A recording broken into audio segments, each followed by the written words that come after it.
শেখ হাসিনা বাংলাদেশ ফিরবেন, সেলুট দিয়ে তাকে গ্রহণ করতে হবে, এরকম কথা বলছেন। এটা অন্যদিকে যার আমাদের দেশ থেকেও, আমি আরেকটু বলি, আমাদের দেশ থেকেও যে বা আরো যেটি দেখি আরএসএস এর সমর্থনে সেখানে সিভিল সোসাইটি সমাবেশ করছে, বাংলাদেশ বিরোধী নানান রকম বক্তব্য চলছে। এদিকে বাংলাদেশ থেকেও মানে আখাউড়া অভিমুখে যাত্রা হচ্ছে, আপনাদের দলের তিনটি সহযোগী সংগঠন তারা যাচ্ছেন। রুহুল কবির রিজভী সাহেব তিনি কখনো শাড়ি পরাচ্ছেন, চাদর পরাচ্ছেন, ভারত বয়কটের ডাক দিচ্ছেন। মনে হচ্ছে এমন রাজনীতি করে দুই দেশের থেকে যা দেখছি তাতে কালো মেঘ কাটবে।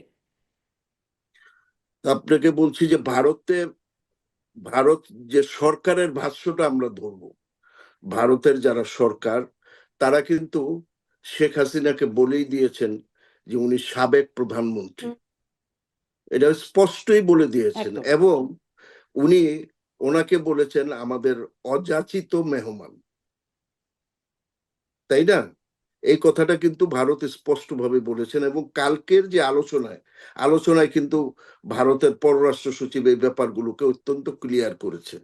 তো সেই ক্ষেত্রে ভারতের কিছু ছোট ছোট দল মিডিয়া, আপনারা জানেন যে গত কিছুদিন ধরে ভারতের মিডিয়া যেভাবে বাংলাদেশের বিরুদ্ধে অপপ্রচার করেছে, এবং মিডিয়া চেক করতে গিয়ে দেখা গেছে এগুলি সবই যে চেক লিস্টে দেখা গেছে অলমোস্ট অল আর মানে ভুয়া সংবাদ।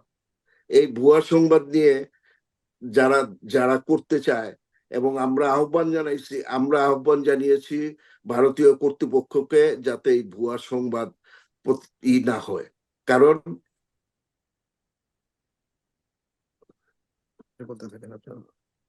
আমরা শুনতে পাচ্ছি জনাব ঢালি, আপনি হ্যাঁ, বলেন।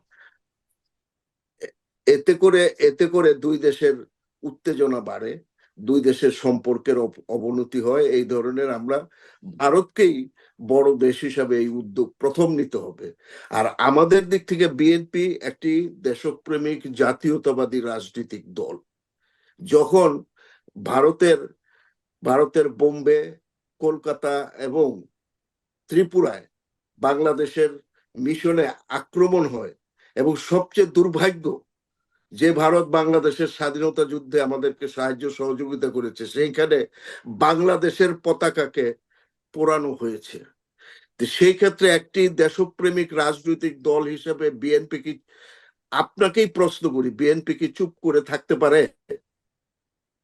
জি। থাক- তাহলে সেই রাজনৈতিক দলের অস্তিত্বই তো জনগণের কাছে থাকবে একদম না। স্পষ্ট, একদম স্পষ্ট। কিন্তু এটাই, এই জন্যই আমি আসলে এই প্রশ্নটি করছিলাম যে পাল্টা পাল্টে একটা অবস্থা তৈরি হচ্ছে, ভারত একরকম কথা বলছে, তার প্রেক্ষিতে একটা প্রতিক্রিয়া আসছে। মানে এভাবে কালো মেঘ কাটবে কিনা, বাস্তবতায় কি মনে হয়? জনাব সাইফুল হকের কাছ থেকেও আমি একটু শুনি। যেই প্রসঙ্গটি বলছিলাম, আমাদের রাজনীতিরও প্রসঙ্গ বলছিলাম, এবং এটা এমন দিকেই চলে যাচ্ছে। যদিও মমতা ব্যানার্জি কিন্তু একটা পর্যায়ে গিয়ে স্বীকার করছেন যে ভারতে অনেক ফেক ভিডিও বানিয়ে সাম্প্রদায়িক দাঙ্গা পরিস্থিতি সৃষ্টির একটা প্রচেষ্টা অনেকেই করছেন, বা কেউ কেউ করছেন। মমতা বন্দ্যোপাধ্যায় বলছেন এটি। মমতা ব্যানার্জি তো মমতা ব্যানার্জি প্রথম যে স্টেটমেন্ট দিয়েছেন, ওনার প্রথম স্টেটমেন্টের সাথে দ্বিতীয় স্টেটমেন্ট আকাশ পাতাল ফারাক। উনি যখন দেখলেন, হ্যাঁ, জি। শুভেন্দু চট্টোপাধ্যায়রা, হ্যাঁ, এক ধরনের স্টেটমেন্ট, উনি মনে করলেন হায় হায়, আমার তো আমার তো ধর্মের কার্ড চলে যাচ্ছে, সেই কার্ডকে ব্যবহার করলেন। এটা তো জি। আসলে ওনাদের কোনো মধ্যেও একটা রাজনীতি না, পাল্টাপাল্টি, একদমই ওনাদের এটা তো মধ্যেও কোনো একটা পাল্টাপাল্টি রাজনীতি এর না। মধ্যে চলে এসছে। আমি জনাব সাইফুল হকের কাছ থেকেও একটু শুনি। জনাব সাইফুল হক, আপনার বিশ্লেষণটা একটু জানতে চাই। কারণ মানে এই আমাদের দেশের সাথে পাল্টাপাল্টি, মমতা বন্দ্যোপাধ্যায় যদিও এটি বলেছেন, তার আগেই কিন্তু আবার তিনি বলছেন যে আপনারা বাংলা দখল করতে আসবেন, মানে রুহুল কবির রিজভী সাহেবের বক্তব্যের প্রেক্ষিতে বলছেন আপনারা বাংলা দখল করতে আসবেন আর আমরা বসে বসে কি ললিপপ খাবো। তার প্রেক্ষিতে রুহুল কবির রিজভী বলছেন আপনারা যদি চট্টগ্রামের দিকে তাকান তো আমরা কি আমলকি চুষবো। মানে এরকম বক্তব্য পাল্টা বক্তব্যের একটা জায়গা চলছে, এবং তার প্রেক্ষিতে কিন্তু আরো অনেক দিকে গড়াচ্ছে বিষয়গুলো। আহ এভাবে কালো মেঘ কাটবে মনে হয়।